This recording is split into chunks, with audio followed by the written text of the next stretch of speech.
Hello mga katinderito, tinda dito, tinda doon, tindahan ni nanay, tayo lang nagbabantay.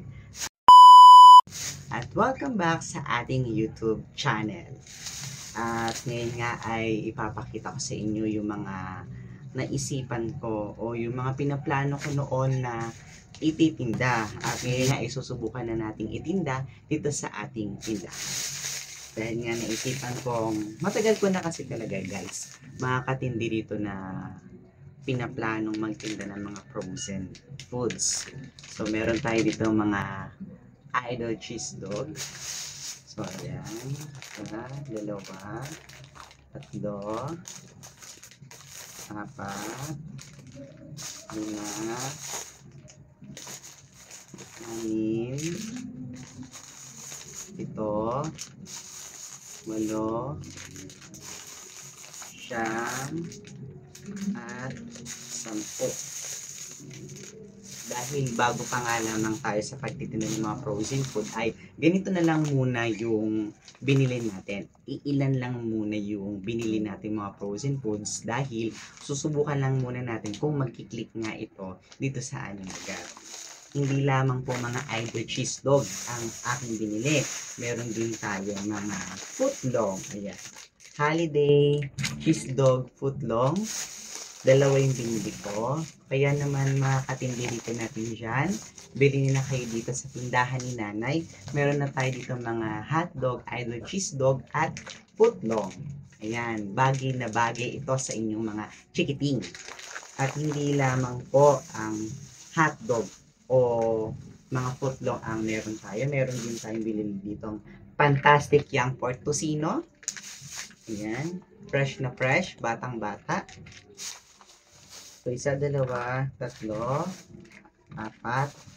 at 5 Young Pork Tocino ang bilhin muna natin. Dahil nga po ay susubukan muna natin kung magiging patok ba ito sa aming lugar, itong pagtitinda ng mga frozen food, kasi hindi ko pa alam kung paano yung proseso, yung pagpapaikot ng pagtitinda o kung paano magtinda ng mga frozen foods. So tingnan natin at sana ay tangkilikin po ito ng ating mga katinderito natin dito sa Tower View. So ayan, sana mag-click, at kung mag-click man ito ay awa ng Diyos, sana lumago po itong paninda ko. Kasi plano ko po talagang, sabi ko kasi mga katindi rito na dahil nga diba nag-iipon ako ng pang-tuition ko sa aking master's degree, medyo mahal po kasi yung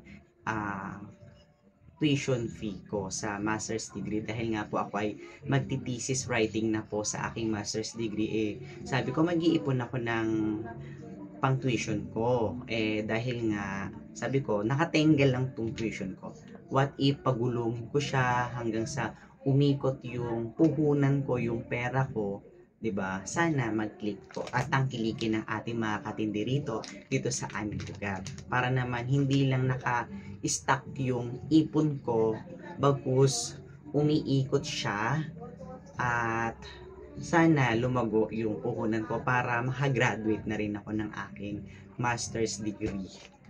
So ayan po. So, meron tayong Young Pork Tocino. Sana guys, bili po kayo dito sa amin, sa Tinderitos Vlog. Ayan, meron tayong Holiday Footlong, Holiday Cheese Dog Footlong. Ayan, Holiday Cheese Dog Footlong. At meron tayo ditong Idol Cheese Dog. Murang-mura na po yan. Tara guys, samahan nyo ako na ilagay na natin sa freezer itong mga products natin para ready na siya. Actually, ready naman na to. Ilagay na lang natin sa freezer para hindi siya masira. So, tara guys, ilagay na natin sa freezer itong ating mga paninda na frozen foods. Tara! So dito, buksan na natin ang ating bag. At dahil na ito, Lagay na natin itong mga lang dito. Akala ko kasi maraming yelo. Buti na lang ubos yung mga paninda naming yelo. Dito yung mga hotdog, yung mga idol cheese dog. Idol cheese dog natin. 10 idol cheese dog. Yan, mga idol cheese dog natin.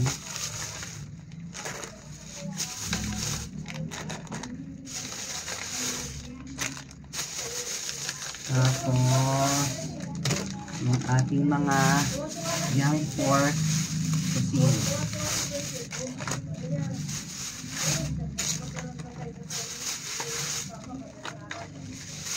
Mga young pork kusino natin. Hindi galing sa inahing baboy. So, ayan guys, hindi na kayo. Thank you po.